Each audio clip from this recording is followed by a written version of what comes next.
Good morning there. This is PJ. This is our daily lectionary readings for Friday, July 7th, 2023. Our psalm reading is going to be once again from Psalm 145, 8 through 14. Our Old Testament reading, we're continuing in the book of Zechariah. This time, Zechariah chapter 2, verses 6 through 13. And then our New Testament reading, we are staying in Romans as well. Continuing on from yesterday, Romans chapter 7, verses 7 through 20. Flipping up the tab, it looks like on our Russian roulette, we are hearing from the Message. Let us go. Psalm 145. God is all mercy and grace, not quick to anger, is rich in love. God is good to one and all. Everything he does is soaked through with grace. Creation and creatures applaud you, God. Your holy people bless you.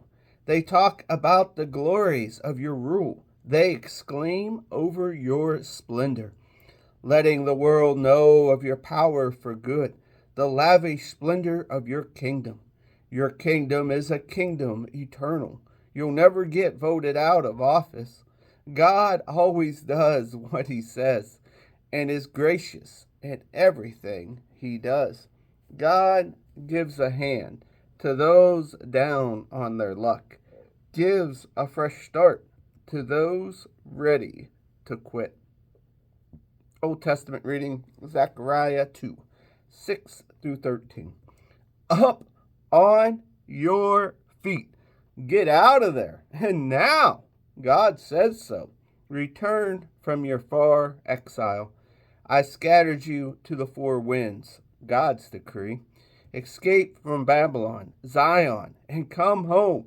Now, God of the angel armies, the one of the glory who sent me on my mission, commenting on the godless nation who stripped you and left you homeless, said, anyone who hits you hits me, bloodies my nose, blackens my eyes. Yes, and at the right time, I'll give you the signal, and they'll be stripped and thrown out by their own servants. Then you'll know for sure that God of the angel armies sent me on this mission. Shout and celebrate, daughters of Zion. I'm on my way. I'm moving into your neighborhood. God's decree. Many godless nations will be linked up with God at the time. They will become my family.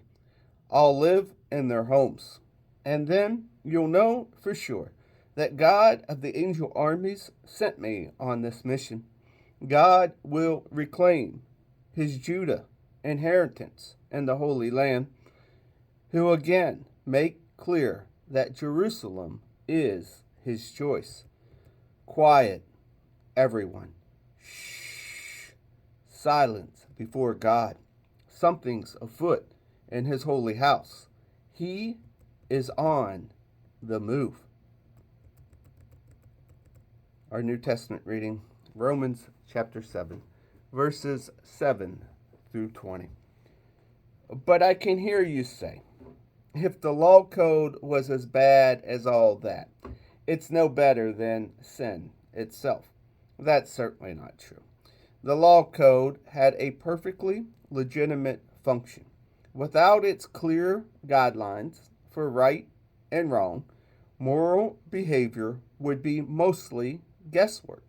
Apart from sufficient surgical command, you shall not covet.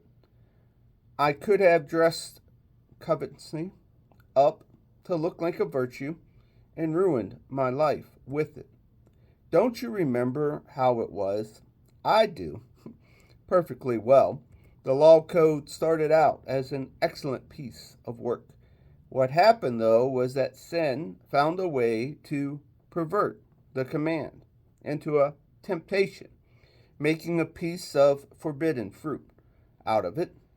The law code, instead of being used to guide me, was used to seduce me.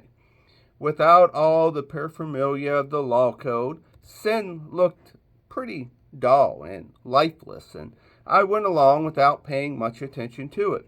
But once sin got its hand on the law code and decked itself out all in the finery. I was fooled and fell for it. The very command that was supposed to guide me into life was cleverly used to trip me up, throwing me headlong. So sin was pretty alive, and I was stone dead. But the law code itself is God's good and common sense, each command sane and the holy counsel. I can already hear your next question. Does that mean I can't even trust what is good? That is, the law? Is good just as dangerous as evil? No. Again, sin simply did what sin is so famous for doing, using the good as a cover to tempt me to do what would finally destroy me.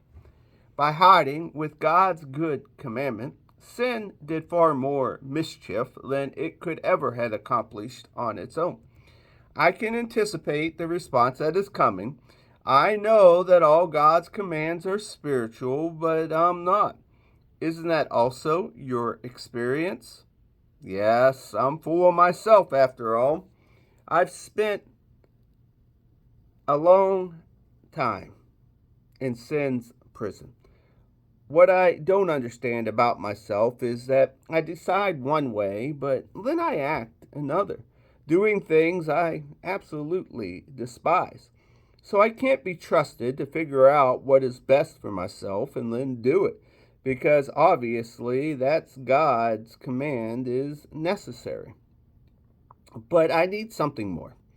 For if I know the law, but still can't keep it, and if the power of sin within me keeps sabotaging my best interests, I obviously need help. I realize that I don't have what it takes. I can will it, but I can't do it. I decide to do good, but I don't really do it. I decide not to do bad, but then I do it anyway. My decisions, such as they are, don't result in action. Something has gone wrong deep within me and gets best of me every time. Here ends our readings for the day.